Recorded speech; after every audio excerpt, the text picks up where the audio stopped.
Reagan wanted to shrink the federal government, and he aimed to do that by cutting spending on social programs.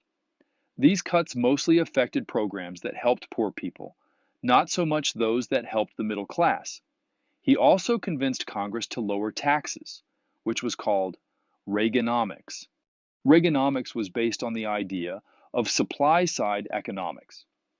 This theory said that if you cut taxes, it would encourage people to work harder, save more, and invest their money. More investments would lead to more jobs, more workers, and more taxpayers, which would then bring in more money for the government. However, most of Reagan's tax cuts ended up benefiting rich people because he believed in the trickle down theory. This theory said that if the wealthy got more money, eventually some of it would reach everyone else.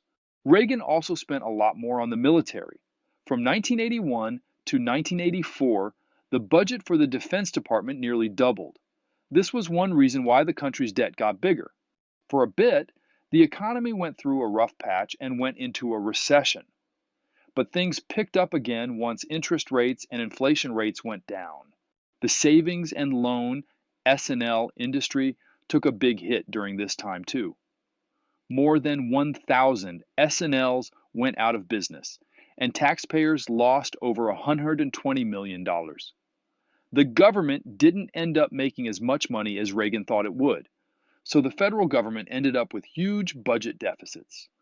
By the end of Reagan's first term, the government's debt had almost doubled. Reagan changed the Supreme Court by picking judges who leaned more towards conservative views. He nominated Antonin Scalia, Anthony M. Kennedy, and Sandra Day O'Connor to the Supreme Court. O'Connor was the first woman to join the court. Reagan also nominated Justice William Rehnquist to be the Chief Justice.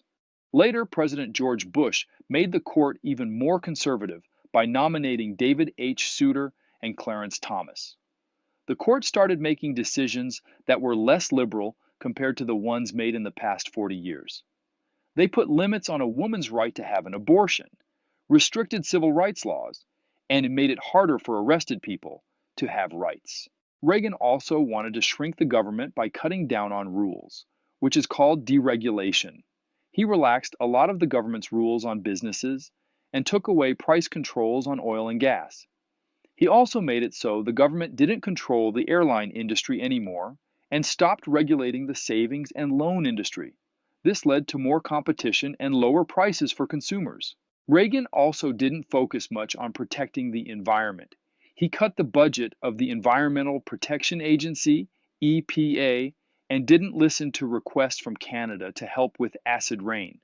Reagan put people who didn't like environmental rules in charge of protecting the environment. His Secretary of the Interior, James Watt, did things that upset environmentalists. He sold off millions of acres of public land to private companies, allowed drilling for oil and gas in the ocean, encouraged cutting down trees in national forests, and made it easier for coal mining companies to operate. One scary health issue that popped up in the 1980s was AIDS, or acquired immune deficiency syndrome. It's caused by a virus that wrecks the immune system, which is what keeps us healthy. At first, most people who got AIDS were either gay men or drug users who shared needles. Some also got it from tainted blood transfusions. AIDS started spreading around the world maybe as far back as the 1960s. The US tried to help out by launching a campaign to fight AIDS globally. Another big deal was abortion. Back in 1973, the Supreme Court made a decision in Roe v. Wade that said women could get abortions if they wanted. People who didn't like this decision called themselves pro-life, while those who supported it called themselves pro-choice. Then in 1989, the Supreme Court said individual states could make their own rules about abortion in a case called Webster versus Reproductive Health Care Services. Abortion fights often grabbed headlines along with worries about drug abuse. The Reagan administration declared a war on drugs and backed laws to catch both drug users and dealers. Education was still a hot topic too.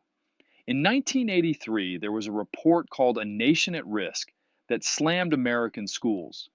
It said our students weren't doing as well on tests as kids in other countries. This got everyone talking about how to make education better. The report suggested more homework, longer school days and years, better pay for teachers, and more focus on important subjects like English, math, and science. Cities were in trouble too. Lots of poor folks stayed in cities while richer people moved out to the suburbs, taking jobs and money with them. Poor city dwellers had a tough time finding work and dealing with rundown buildings, lack of health care, and other problems. Many ended up homeless. In 1981, NASA tried to get people excited about space again with its new Space Shuttle program. Two big milestones happened in 1983. Sally Ride became the first American woman in space, and Guion S. Bluford became the first African American in space. But then disaster struck in 1986 when the Space Shuttle Challenger exploded, killing everyone on board, including teacher Krista McAuliffe. Space shuttle flights stopped for a couple of years after that. George H.W. Bush made some big promises to tackle problems back home in America. He also said he'd support volunteers, who he called 1,000 points of light. But Bush had a tough time keeping all his promises. The country's debt had shot up a lot, and he'd promised not to raise taxes, so there wasn't as much money to fix things. Still, he did try to give parents more say in picking schools. Bush did get two important laws passed, though. One was the Americans with Disabilities Act, ADA, which helped protect people with disabilities from discrimination. The other was changes to the Clean Air Act, which aimed to clean up the air we breathe. While Bush did pretty well with foreign affairs, his successes didn't get as much attention as his struggles at home. When he ran for president again, he lost, ending Republican control of the White House.